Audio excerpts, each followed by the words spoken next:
Goa, and it was the old capital of Goa. So that is the reason that time the main churches were built in this place. Now there's not only one church, there are many churches in this area because place was ruled by Portuguese, but the priests came from other countries as well. So each of them built a separate church. So this church, okay, was built by King of Portugal for Portuguese priests. It is called the Sé Cathedral. The one to the left of it was built by Italian group of priests. It is called the Church of Saint Francis of Assisi, and the one on the other side of the road was built by Spanish missionaries. So we had Spanish, Italian, and that one is Portuguese. So this is called the Sé Cathedral, the one which we are going to, and that is one of the largest churches or one of the largest cathedrals in the whole of Asia, because it was built by the King of Portugal, and Goa was the main colony of the Portuguese. So it took 90 years for the church to be built, completed in 1662, so it is around 370 years old. And the entire structure is built on a brown stone called laterite. Laterite is a local stone of Goa, and it has a white plaster over it. That is a lime plaster. And interior of the church is all wooden carvings. It's all teak wood covered with thin sheet of pure gold. That is gold leaf. Now there's not much difference between the churches. This one is 370. The left one built by the Italian group of priests is 340, and the other side one is 400. But 400 years back, that church was white in color. It had a lime plaster over it which came out and never replastered. That's the reason it is looking brown. Because the stone of which it is built, it's called laterite, has iron ore in it. So the iron ore gives it a brown color. It's the same stone that you see near the fence. So in Goa, it's kind of rusting characteristic. Yeah, no, but this is a very not much of iron content. Yeah. Okay. But it is porous. Porous, yeah. And that is why for the architecture, another stone is called basalt, which is grey in color, which was brought all the way from Bombay, because Bombay was also a Portuguese colony.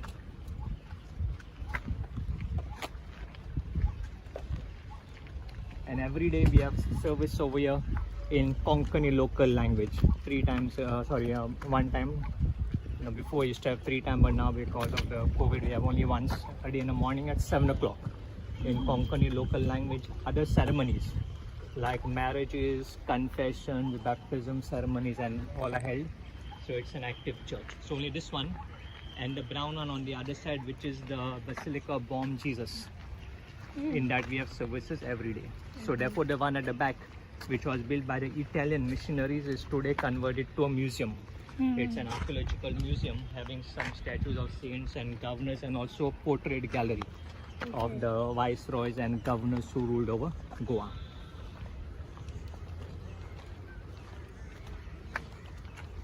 And you can see the name of the church written in front over there, Sé Cathedral.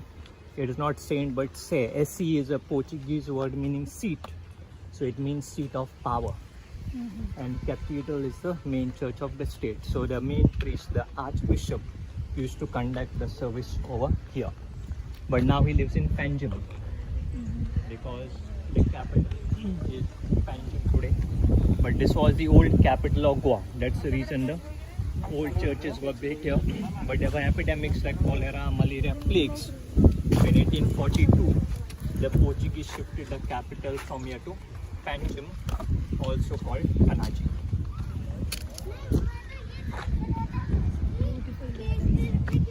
That's a marble statue of Jesus over there. That was installed a little bit later. Maybe we are going inside. Please wear your masks.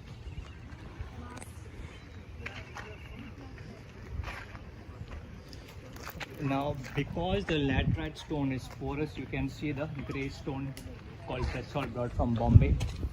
So all the exterior carvings are done out of basalt, because Bombay was also a Portuguese colony, later on given as dowry to the British. So that's why it was brought all the way from there 400 years ago, especially for the architecture, which is 600 kilometers from this place.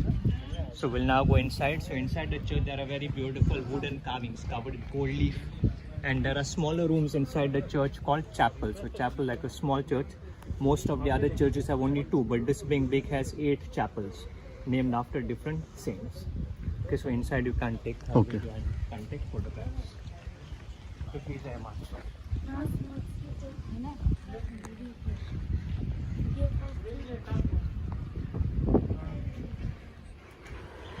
So we are going inside. Video is not allowed, so I'll be taking a pause now. Namaste, sir. Yes, sir. Okay, and you see the church is not symmetric. There was a tower which you see on the left, on the right side as well, but that part of the church was struck by lightning.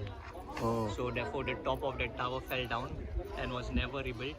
And on top you can see Saint Catherine with the Muslim rule in front of her, and down there's the crown, symbolizing that the church was built by the King of Portugal. So the grey stone is all the basalt stone brought from Bombay, and where the plaster has been removed you can see the brown laterite stone. So the entire church inside has the brown stone, and the bell that you can see on the tower over there is called Golden Bell. It's on height so you can't see much. It's not made of gold, but it has a sweet sound. So because of its sweet or melodious sound, it is called a golden bell, weighing 2 tons, weighs 2000 kilos. And they use it for special ceremonies. But earlier they were doing it every day. Now they're doing it only for special ceremonies. And there are 5 bells in that tower. So only this one is used.